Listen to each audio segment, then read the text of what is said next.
Hey guys, what's up? Back with a new video. So we're headed out to the gym concept right now, just cruising. But yeah, we had a good turnout for classes yesterday. It was kind of smaller in the beginning and stuff, but it's a usual average size, not too crazy big. It's kind of mid-year. Maybe some people are feeling under the weather, so I think that they're just taking a break from training, or life happens, so you can't come to the gym as frequently. But hey, we're so grateful for all the people that come. My old coach used to say, it's about the people that's there, it's not about the people that's not there. So right, the bodies that's there, present, awesome, let's work with them. I always tell the students that, hey, it's awesome because you guys are getting the progress while they're on the couch. So it's give and take. Some days you need to rest and listen to your body to make sure that you're able to perform for many more days down the line.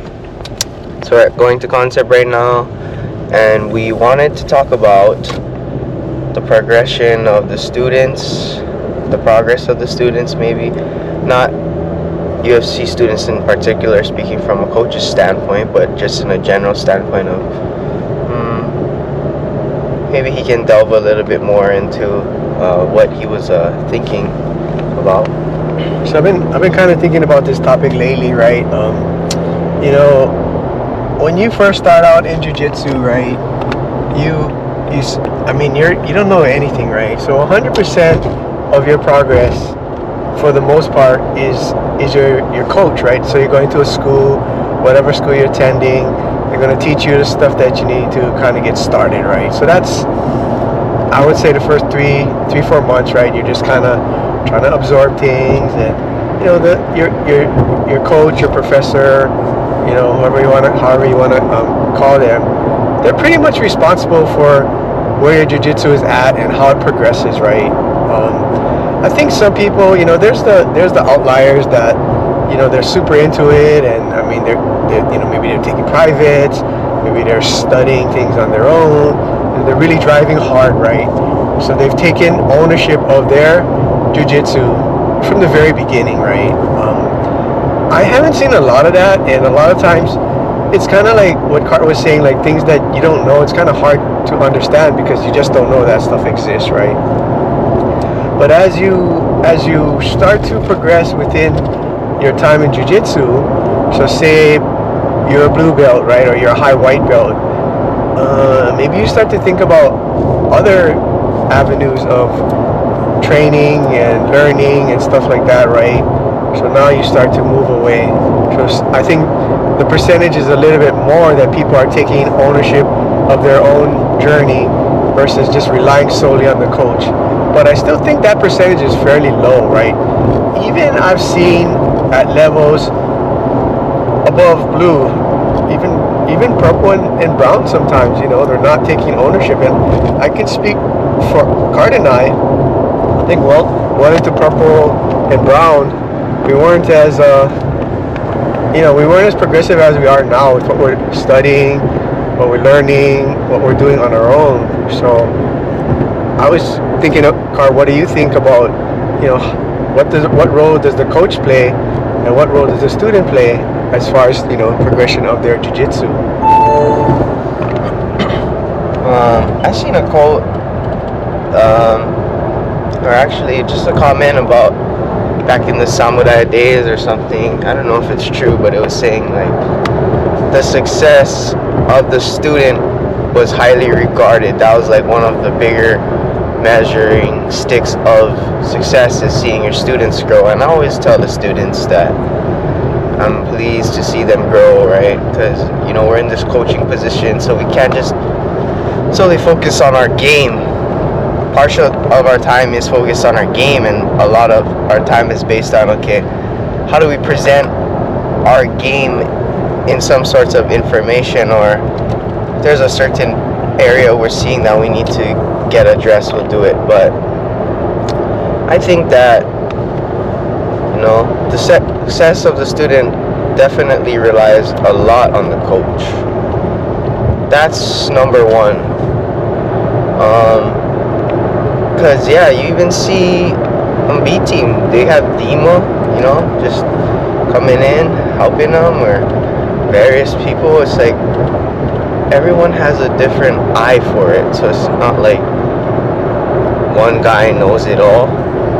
Just rambling. But I guess like what you were saying about like, I think, yeah, the outlier is the people that study, but the outlier also could be the person that just catches on without, you know, really having to think or do stuff. But it's hard to be your own coach, like you said, because again, you don't know what you don't know. So that's the part where I think you need the coach aspect, where you can work it to a certain degree, but I think the coach has to lay the framework of what the system is. That's the joke right there. If they don't lay the framework, oh, that's Jordy. If they don't lay the framework properly, then the student's gonna have a skewed image about what this activity is, and then they're gonna start to make all these ideas, and that's how they're gonna think about it, right? Because no one's guiding them. So you put the coach there, the coach kind of telling them what to do, the student kind of tries to follow, and then I think the student's role is to gain information about it and maybe try to understand it and ask the coach about it. And that's probably the quickest way you're gonna learn. You need both. 50-50. 60-40. Yeah, I seen, at least from my experience, right, is that a lot of the people that are getting ahead quicker are kind of taking it on themselves to try to learn things, right? But also, you know, they have a solid coach-student connection where they can ask the questions and start to leverage their the coach's knowledge to help them get further, right? I'm stuck in this position, or, you know, what can I do to improve in my jiu-jitsu? So a good coach, you know, pays attention to what the student's doing, you know, looks at videos, even interacts with the student, asking them questions. Oh, show me where you're getting stuck, right? And I know as the school size grows, it makes it more difficult to gauge every student's progress, right? But I think from that standpoint, right, as a good coach, you have some form of interaction with all your students, right? Whether they're white belts or they're brown belts or somewhere in between.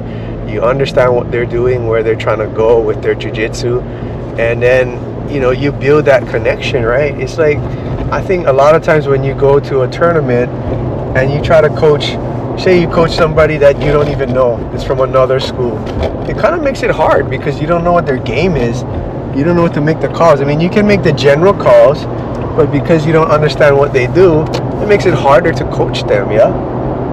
So I always feel it's important that you understand your students, especially if they're competitors. That's a big part of it, that they know, you know what their game is, and they can understand what you're saying, right? The terminology, the techniques, right? They're, you know, you're on the same wavelength, so I think that's important. But, you know, just our perspective on things, right?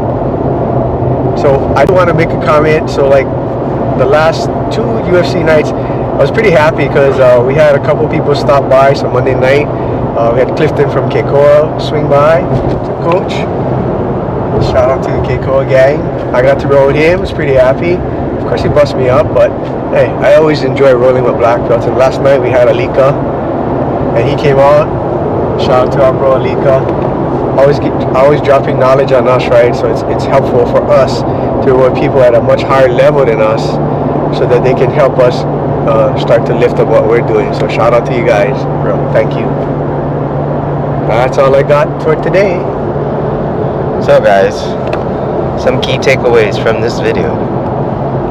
Rewind it if you forgot. Till next time. Os my ghost.